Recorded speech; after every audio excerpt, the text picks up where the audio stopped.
Naaresto ang isang lalaki matapos arestuhin ng Bacoor City Police dahil sa pagbabanta gamit ang isang improvised firearm o sumpak.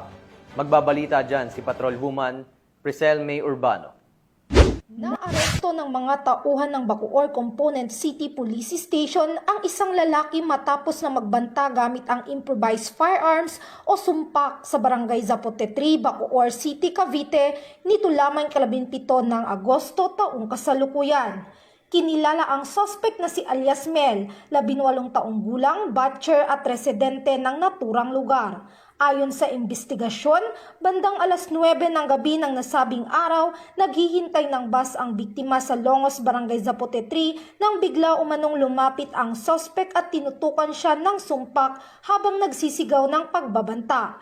Dahil sa takot, hindi na lamang lumaban ang biktima at agad namang tumakas ang suspect. Matapos ang insidente, agad na inulat ng biktima ang pangyayari sa barangay na kaagad namang ipinaabot sa Bacoor Component City Police Station. Sa isinagawang follow-up operation ng mga pulis, nadakip ang suspect at nakumpiska sa kanyang pagmamay-ari ang sumpak na kargado ng isang bala. Samantala, inihanda na ang mga kaukulang dokumento laban sa suspect na mahaharap sa kasong grave threat at paglabag sa Republic Act 10591 o Comprehensive Firearms and Ammunition Regulation Act.